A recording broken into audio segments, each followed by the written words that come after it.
Good morning, students. How are you? I hope you are doing very well and studying regularly. In today's class, we are going to discuss a very interesting topic, that is tenses. Now, first of all, what are tenses? Tenses होते क्या हैं? Verb forms which express time of action are called tenses. Verb forms, ऐसी verb forms जो time of action indicate करते हैं, ये बताती है कि किस समय काम हुआ और क्या काम हुआ, उसे वो बोलते हैं हम tenses. Time is मतलब time का मतलब duration of work, जैसा कि मैंने highlight करके आपको दिखाया हुआ है कि duration of work बताते हैं किस समय हुआ, कितने समय तक हुआ, और work done यानी कि क्या काम हुआ. तो हमारे टेंसेस हमें ये बताते हैं कि काम किस समय हुआ और क्या काम हुआ. अब ये टाइम को, अगर टाइम की हम बात करें तो 3 कैटेगरीज में डिवाइड कर सकते हैं. कौन कौन सी कैटेगरीज? प्रेजेंट, पास्ट और फ्यूचर. अब ये प्रेजेंट, पास्ट और फ्यूचर जो कैटेगरीज हैं, इन्हीं के बिहाफ पर हम टेंसेस को भी डिवाइड करते हैं, क्योंकि टाइम और एक्शन बताना है हमें. अब ये प्रेजेंट, पास्ट और फ्यूचर 3 तरह के टेंसेस हो गए, और ये तीनों फिर हम फर्दर 4 कैटेगरीज में डिवाइड कर लेते हैं. इंडेफिनिट यानी कि जिसमें टाइम श्योर नहीं है, कॉन्टिन्यूस जिसमें एक्शन प्रोग्रेस में है, और परफेक्ट जिसमें पूरा हो चुका है, और परफेक्ट कॉन्टिन्यूस जिसमें शुरू पहले हुआ था और अभी तक कॉन्टिन्यूस है. एक एक करके हम इन सभी की बात करेंगे और डिटेल में हम इनको स्टडी करेंगे. First of all we shall talk about present indefinite tense. सबसे पहले हम प्रेजेंट इंडेफिनिट की बात कर रहे हैं. प्रेजेंट इंडेफिनिट टेंस, अगर हम देखिए बेटा, एक बड़ी मज़ेदार बात ये है कि हम लोग क्योंकि हिंदी स्पीकर हैं, हिंदी हमारी मदर टंग है, तो हम लोगों के साथ क्या है कि हम सोचते तो हिंदी में हैं और उसको फिर इंग्लिश में ट्रांसलेट करके लेते हैं. लेकिन अब ट्रांसलेशन का प्रोसेस बहुत ही कम स्कूल्स में सिखाया जाता है, लेकिन तो हम लोगों वो उसमें भी एक ड्रॉबैक रह जाती है कि हम ठीक से कर नहीं पाते हैं. लेकिन आज की क्लास में हम थोड़ा सा इस चीज़ को भी डिस्कस करने की कोशिश करेंगे कि ताकि अगर आप हिंदी से भी कंपेयर करके इसको सेंटेंसेस को बनाएं तो बना पाएँ बड़े आराम से. अब क्या है कि जिन सेंटेंसेस के एंड में ता है, ते हैं, ती हैं, इस तरह की चीज़ आती है, तो हम प्रेजेंट इंडेफिनिट टेंस का यूज़ करेंगे. अब ये ता है, ते हैं, ती हैं क्या होता है, हमें तो समझ में नहीं आया. ता, ते, ती क्या बताया मैडम ने? चलो बताते हैं क्या चीज़ होती है. अब जैसे मैंने कहा वो खाना खाते हैं, मेरा भाई सोता है, और वो पानी पीती है, या वो लड़कियां गाना गाती हैं. ये सेंटेंसेस जब हमने बोले तो इन सब के एंड में क्या आ रहा है? ता है, ते हैं, ती हैं, इस तरह की चीज़ें आ रही हैं. तो इसका मतलब जहाँ पर ये आएगा वहाँ पर हमें क्या लगाना है? प्रेजेंट इंडेफिनिट यानी कि सिंपल प्रेजेंट टेंस. अब ये सिंपल प्रेजेंट टेंस का स्ट्रक्चर क्या होता है, किस तरह से हम बनाएंगे सिंपल प्रेजेंट टेंस का सेंटेंस, सबसे बड़ी मज़ेदार बात है. अब हम इसमें सबसे पहले एफर्मेटिव सेंटेंस की बात करते हैं. अब एफर्मेटिव सेंटेंसेस क्या होते हैं ये भी हम तो भूल गए भाई. एफर्मेटिव सेंटेंसेस, चलिए कोई बात नहीं, हम रिवाइज कर लेते हैं. एफर्मेटिव सेंटेंसेस होते हैं वो सेंटेंसेस जो कोई पॉजिटिव स्टेटमेंट दे रहे होते हैं, जिनमें कोई पॉजिटिव बात बताई जा रही होती है कि ऐसा होता है. वो गाना, जैसे जितने भी सेंटेंसेस मैंने अभी बताए, वो गाना गाता है, वो खाना खाती है, वो सब सोते हैं, इन सभी में हमने क्या किया? पॉजिटिव स्टेटमेंट बनाई. अच्छा, पॉजिटिव स्टेटमेंट बनाने के लिए सेंटेंस स्ट्रक्चर क्या होगा? सेंटेंस स्ट्रक्चर होगा कि सेंटेंस स्ट्रक्चर होगा कि आप सब्जेक्ट लेंगे,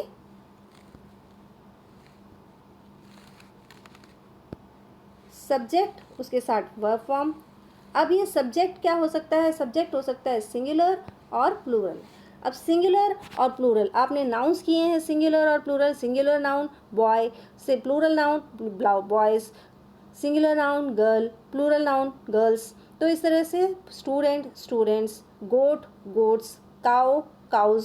तो इस तरह से आपने सिंगुलर और प्लूरल नाउन्स किए हुए हैं. और नाउन सब्जेक्ट हमारा कौन होता है? नाउन होता है या प्रोनाउन होता है, यही दो तो सब्जेक्ट होते हैं. तो नाउन या प्रोनाउन में से पहले हमने नाउन की बात कर ली कि सब्जेक्ट अगर हमारा सिंगुलर है तो क्या होगा? वर्ब की फर्स्ट फॉर्म लगाएंगे और उसके साथ एस या ई एस लगेगी. और अगर नाउन हमारा प्लूरल है, सब्जेक्ट हमारा प्लूरल है, तो उसके साथ सिर्फ वर्ब की फर्स्ट फॉर्म लगाएंगे हम. इतनी बात क्लियर है? पहले हमने नाउन की बात कर ली. सिंगुलर नाउन है तो हम वर्ब की फर्स्ट फॉर्म के साथ SAIES ऐड करेंगे, और अगर प्लूरल नाउन है तो उसके साथ वर्ब की फर्स्ट फॉर्म ऐड होगी। सिर्फ इतनी बात क्लियर हो गई। चलो जी, नाउन की बात तो हमारे क्लियर हो गई बिल्कुल। अब हम बात कर लेते हैं प्रोनाउन की। प्रोनाउन की थोड़ी सी बात यहाँ पर मैं आपको बता दूँ। प्रोनाउन कितनी कैटेगरीज होती हैं? 3 तरह के पर्सन्स होते हैं जो सब्जेक्ट के हिसाब से हम डिवाइड कर लेते हैं। 3 कौन कौन से होते हैं? फर्स्ट पर्सन यानी कि मैं और मेरा साथी, सेकंड पर्सन यू यानी कि सामने वाला, और थर्ड पर्सन यानी कि ही शी इट दे। अब इनमें से भी मैं यानी कि आई और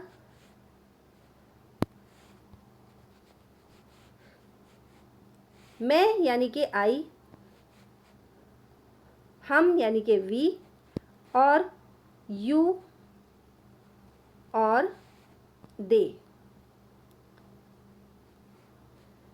आई और वी ये दोनों क्या है? आई मैं फर्स्ट पर्सन, वी हम फर्स्ट पर्सन प्लूरल नंबर, ये सिंगुलर ये प्लूरल, और ये यू जो है ये सिंगुलर भी हो सकता है और प्लूरल भी हो सकता है, दोनों जगह पे यू ही आएगा।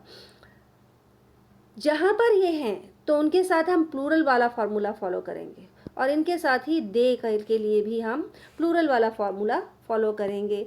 अब एक्चुअली आई वी यानी कि फर्स्ट पर्सन और सेकंड पर्सन तो कोई झगड़ा करते ही नहीं है। झगड़ा करने वाला कौन है? ये थर्ड पर्सन झगड़ा करता है। थर्ड पर्सन झगड़ा कैसे करता है? वो कहता है जी मैं तो सिंगुलर को अलग बनाऊंगा और प्लूरल को अलग बनाऊंगा, प्लूरल से अलग बात करूंगा और सिंगुलर से अलग बात करूंगा। सिंगुलर को मैं क्या कहता हूँ? भाई लड़का होगा तो मैं क्या कहूँगा? ही कहूँगा, और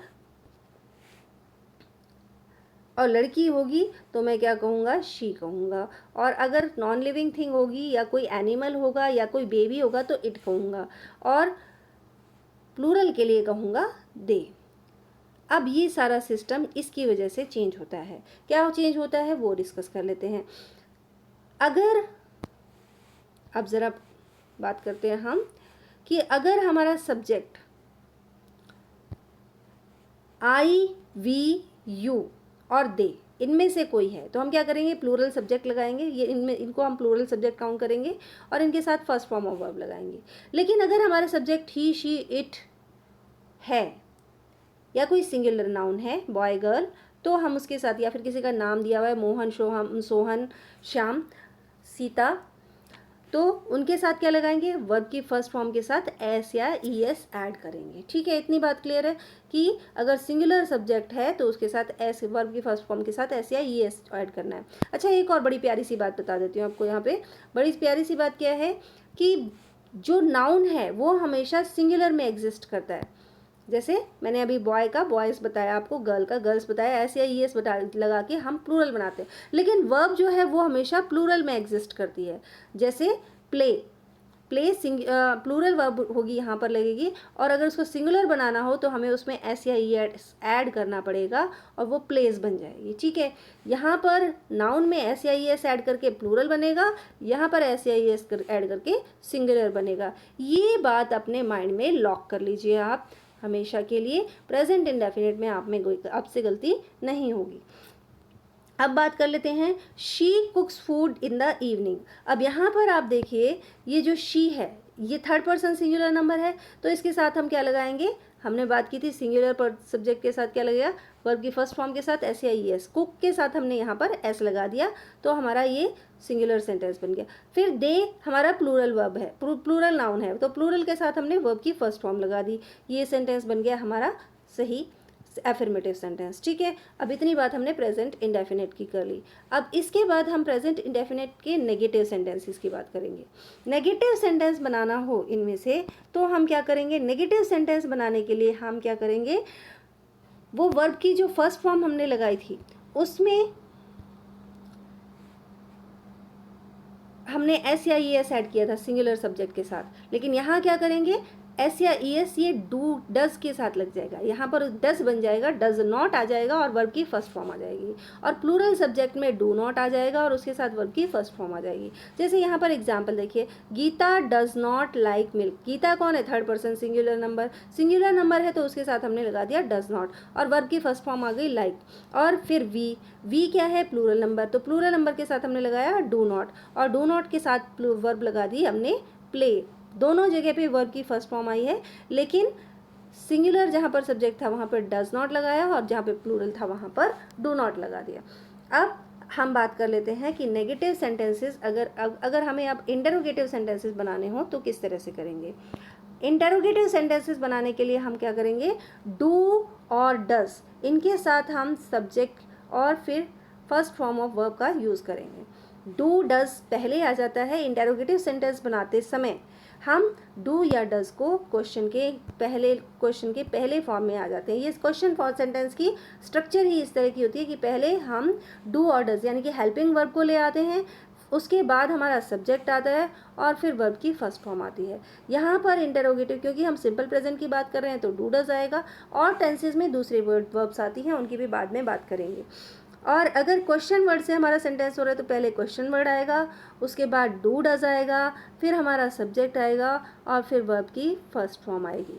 तो इस तरह से हम ये क्वेश्चन सेंटेंस बनाते हैं इन प्रेजेंट इंडेफिनिट टेंस में। अब यहाँ पे देखिए, डू यू प्ले चेस।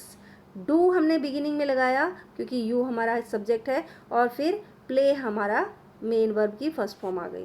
तो डू यू प्ले चेस हमारा इंटरोगेटिव सेंटेंस बन गया या फिर सिंपल प्रेजेंट टेंस में।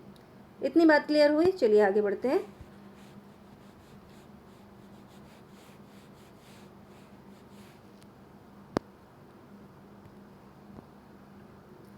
Does Smita wash clothes. अब यहाँ पर हमने क्या किया, यहाँ पर हमने डज लगाया, डू नहीं लगाया क्योंकि मीता क्या है, थर्ड पर्सन सिंगुलर, तो उसके साथ हमने कहा था कि डज लगेगा। फिर वाई डू यू, यू हमारा प्लूरल वर्ब, हमने कहा था प्लूरल सब्जेक्ट काउंट करेंगे इसको, तो उसके साथ हमने लगाया do. Which book does Maitreya not want to study, कौन सी बुक नहीं पढ़ना चाहता है मैत्रेय। तो बुक किसकी बात हो रही है, कौन सी बुक कौन नहीं पढ़ना चाहता, मैत्रेय।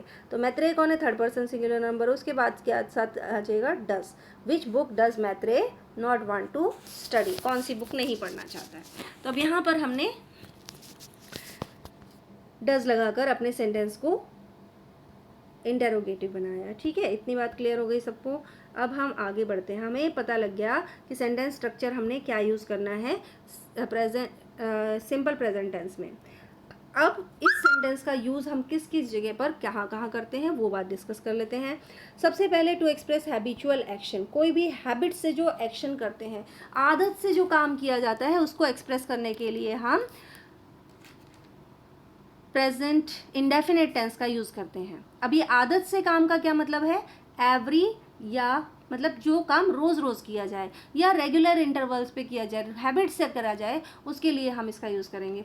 और उनमें एक आइडेंटिफिकेशन आपके लिए क्या हो जाएगी कि उनके साथ एवरी या पर लगा हुआ होगा और उसके साथ या फिर डेली लगा हुआ होगा। जैसे हमने कहा क्या सेंटेंस बना, ही वॉक्स इन द इवनिंग डेली, तो ये डेली हमारा इंडिकेट कर रहा है कि ये क्या है, हैबिचुअल एक्शन है। Disha gets up early every morning, हर एवरी, ये जो एवरी है इसके साथ टाइम इंडिकेट क्या किया, मॉर्निंग, तो एवरी के साथ मॉर्निंग लग के इसने बता दिया कि ये काम रेगुलर एक्शन है, हैबिट है। I visit my uncle every Sunday, मैं मेरे अंकल एवरी संडे जाती हूँ, तो ये संडे जो है एवरी के साथ हमने संडे लगाया और ये इंडिकेट कर रहा है कि ये हमारा एक तरह से रूटीन में सिस्टम से वर्क हो रहा है, हैबिचुअल एक्शन हो रहा है ये। तो जहाँ पर हैबिचुअल एक्शन है वहाँ पर आप प्रेजेंट इंडेफिनिट टेंस लगाएंगे। ये बात माइंड में सेट कर लीजिए कि जहाँ भी हैबिट की बात हो रही है कि ये काम एक्शन जो है वो हैबिट से होता है तो आप प्रेजेंट इंडेफिनिट का ही यूज़ करेंगे। Then to express general truth, express general truth मतलब जो ऐसी बात जो सच है या कोई ईडियम है या कोई यूनिवर्सल ट्रूथ है उसको एक्सप्रेस करने के लिए हम इस टेंस का यूज़ करेंगे। जैसे the sun rises in the east, ये एक साइंटिफिक फैक्ट है कि sun rises in the east हमेशा एक जनरल ट्रूथ है, इसके लिए हम इसका करेंगे सिंपल प्रेजेंट टेंस का यूज़ करेंगे। तो सन के साथ सन थर्ड पर्सन सिंगुलर नंबर, उसके साथ हमने राइज फर्स्ट फॉर्म और वर्ब उसके साथ एस लगाया। 2 and 2 makes 4, ये एक जनरल फैक्ट है कि 2 और 2 4 होते हैं, तो यहाँ पर मेक के साथ हमने एस लगाकर इस टेंस को बना दिया, इंडेफिनिट टेंस का यूज़ कर लिया। A bad workman always quarrels with his tools, a bad workman always quarrels with his tools. अब यहाँ पर ये क्या है, ये एक ईडियम है कि जो इंसान बैड वर्कमैन है ना, जिसे करना नहीं आता काम, वो हमेशा कमियां निकालता रहता है दूसरों में कि ये मेरी ये चीज़ अच्छी नहीं है, ये अच्छी नहीं है, इसलिए ये काम नहीं हो रहा है मेरे से। काम खुद को नहीं आता और वो नौटंकी सब में लगाता है कि ये काम इसलिए नहीं हुआ, इसलिए नहीं हुआ, है ना। तो ये एक तरह से हिंदी में एक मुहावरा होता है, नाच ना जाने आंगन टेढ़ा, उसका ये वो है, वर्जन है कि जिसको काम नहीं आता वो नौटंकी करता है कि ये काम मेरे से इसलिए नहीं हो रहा, इसलिए नहीं हो रहा। तो जनरल ट्रूथ्स, यूनिवर्सल ट्रूथ्स और साइंटिफिक फैक्ट्स और ईडियम्स, इनको एक्सप्रेस करने के लिए हम सिंपल प्रेजेंट टेंस का यूज़ करेंगे। उसके बाद अगर हमें किसी का पोजेशन शो करना है कि भाई कोई चीज़ किसी को बिलोंग करती है, उसकी ये चीज़ है, तो उसके लिए भी हम सिंपल प्रेजेंट टेंस का यूज़ करते हैं। For example, this laptop belongs to me, ये लैपटॉप किसका है, मेरा है। This laptop belongs to me. अब यहाँ पर मैंने कहा कि ये लैपटॉप किसको, मेरा पोजेशन है। पोजेशन किसका है, मेरा पोजेशन है कि ये मेरा बिलोंग करता है। तो यहाँ पर हमने बिलोंग वर्ब की फर्स्ट फॉर्म के साथ एस लगाया।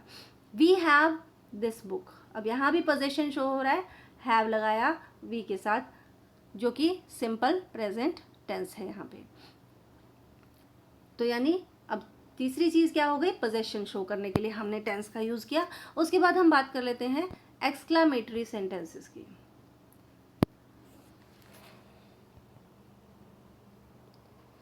ऐसे अब कैसे एक्सक्लेमेटरी सेंटेंस, सारे एक्सक्लेमेटरी सेंटेंस इसके साथ नहीं, ऐसे exclamatory sentence that begin with here और देयर, हेयर या देयर से शुरू होने वाले एक्सक्लेमेटरी सेंटेंसेस में हम सिंपल प्रेजेंट टेंस का यूज करते हैं। अब देखिए जरा, हेयर कम्स द टैक्सी, क्या कह रहे हैं हम, here comes the taxi, verb की फर्स्ट फॉर्म और उसके साथ एस या ई एस ऐड कर दिया। और देयर शी गोज, वर्ब की फर्स्ट फॉर्म के साथ हमने एस या ई एस कर दिया। हेयर वी गो, हमने वी प्लूरल सब्जेक्ट है तो उसके साथ फिर गो लगा दिया।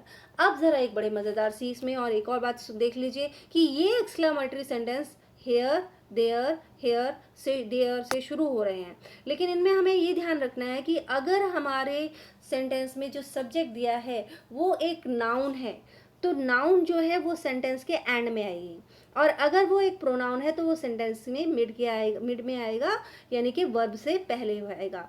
नाउन वर्ब के बाद आएगी, यहाँ जहाँ पे जैसे टैक्सी आई है, और प्रोनाउन वर्ब से पहले आएगा, जैसे यहाँ पे शी और वी आए हैं। ठीक है, हेयर और देयर से सेंटेंस बिगिन होने वाले एक्सक्लेमेटरी सेंटेंसेस में ये चीज़ भी आपको ध्यान रखनी है। ठीक है, तो ये हेयर का she comes there she goes का क्या मतलब है, इसका मतलब ये है बेटा, देखिए कई बार जैसे होते हैं ना कि हम लोग अभी खड़े बस का इंतजार कर रहे हैं, आएगी भाई गाड़ी आएगी, और फिर अचानक से वो सामने से नजर आ गई, फिर हम कहते हैं हाँ वो आई बस या वो आ गई टैक्सी। तो इस तरह की सेंस में यहाँ पर here comes the taxi use हुआ है। या फिर आप किसी का इंतजार कर रहे हैं बड़ी देर से, अरे भाई वो लड़की उसने आना था, यहाँ पे हमने आना था, और फिर वो कहीं पर दूर से जब नजर आ रही है दी जाती हुई, तो फिर आप क्या बोल रहे हैं, देयर शी गोज, वो जा रही है वो।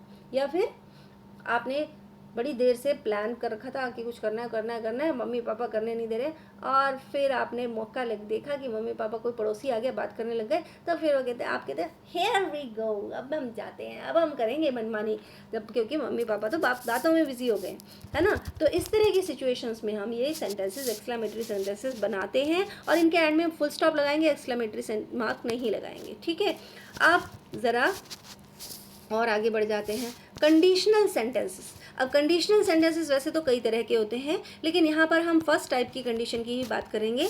ऐसे सेंटेंसेस जिनमें की कंडीशन रखी जाए कि यदि ऐसा हो तो वैसा हो जाए। अब ना ऐसा हुआ है ना वैसा होगा, वो दोनों चीज़ें फ्यूचर में ही होनी है, और हम सिर्फ बातें बना रहे हैं, वो होनी भी नहीं है। तो ऐसी सिचुएशन को कंडीशनल सेंटेंसेस कहेंगे। और इन कंडीशनल सेंटेंसेस में एक कंडीशन क्या होती है कि अगर सेंटेंस में जो कंडीशन रखने वाला सेंटेंस है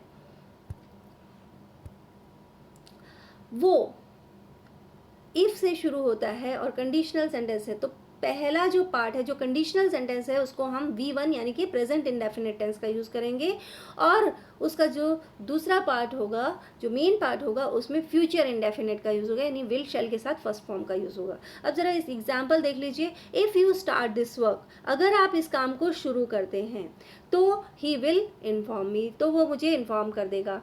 आप कोई काम है, आपको मना किया गया है कि ये मत करना, मम्मी ने कहा मना कर देना, मत करना इसको, तो मम्मी आपको क्या बता रही है कि मैंने ऑब्जर्वर रखा हुआ है, if you start this work, अगर तुमने ये शुरू किया तो ही विल इन्फॉर्म मी। अब ना तो आपने शुरू किया है और ना ही उसने इन्फॉर्म किया है, दोनों काम फ्यूचर में होने वाले हैं, लेकिन फिर भी क्यों जो कंडीशनल रखने वाला पार्ट है उसमें हमने V1 यानी कि प्रेजेंट इंडेफिनिट टेंस लगाया, और जो बाद वाला पार्ट है उसमें हमने विल शैल के साथ फर्स्ट फॉर्म ऑफ वर्ब लगाई। तो इस तरह से के कंडीशनल सेंटेंसेस में यूज़ होता है। अब जो नेक्स्ट सेंटेंस है वो भी देख लेते हैं।